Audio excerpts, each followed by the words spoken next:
Hi there, this is Mr. Sumner from Hove Park School here, just to update you on independent learning, some homework and using Sparks Reader and Sparks Maths as well. So in addition to Teams, OneNote and the Microsoft suite of apps, many of our subject areas also have educational subscriptions to access a range of platforms that give even more resources and applications outside of the classroom and for homework uses. I've talked about some of these before, but some of these apps allow the school to track progress and completion, and some of them even contact you as parents about how your child's doing. I'll talk about that a little bit later.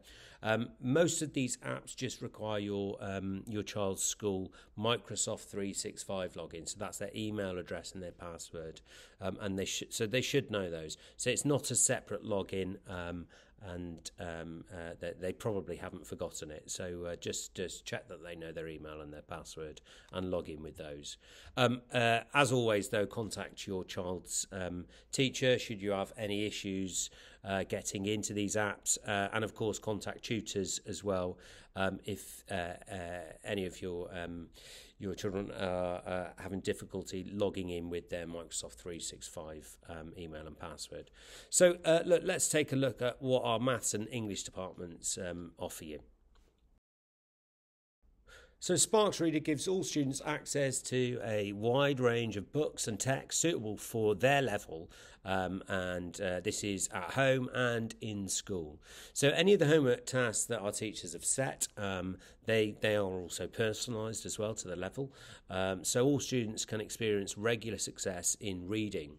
Now, as they read through these texts or books, students will answer regular questions about the text that they're reading, and of course this helps them to stay engaged in the story that they're reading, and readers earn Sparks Reader Points, or SRP points as they're called, and these can compete with others to climb up the school league table. And so since the start of last academic year, our students have been using Sparks Maths at Hove Park School. So it's an adaptive assessment tool that syncs to our maths curriculum, and it allows students to consolidate their learning outside of the classroom, as you'd expect. Sparks Maths also assesses students' progress via low-stakes quizzes, and it will automatically adapt to their level over a period of time. It also provides video tutorials that are available to support students' understanding. Now, most of the time, Sparks Maths, it delivers a weekly homework. That's the way that we use it. So, and this will challenge students. It'll be attainable for students as well, and it should follow all of our schemes of work from our classrooms. With its questions and how-to videos, Sparks Maths addresses any misconceptions. It should guide learners as well through each of the topics that it's doing, and it should make those connections between them as well. Sparks Maths also includes a number of innovations. This means that students must write down their working out.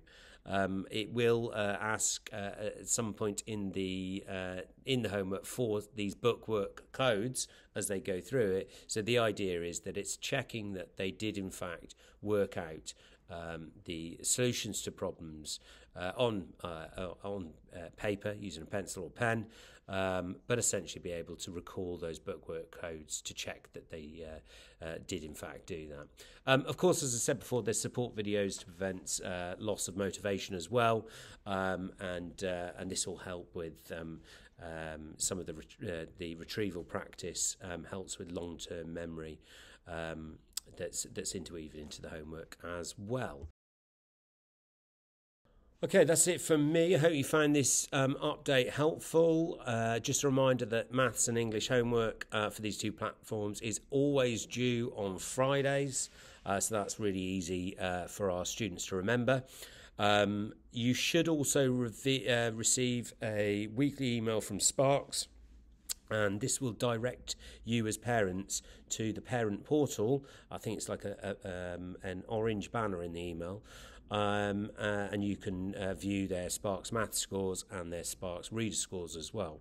On top of this, you should be getting a weekly digest email from Teams covering all the assignments that have been set either as homework or classwork.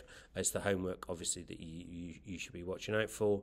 Of course, if there's any issues with iPads, contact IT support, and your child's tutor can help also regarding any specific issues. Please don't hesitate to get in touch with them regarding this. And of course, if there's any issues with apps or logins, as said before, contact tutors and they should be able to help as well.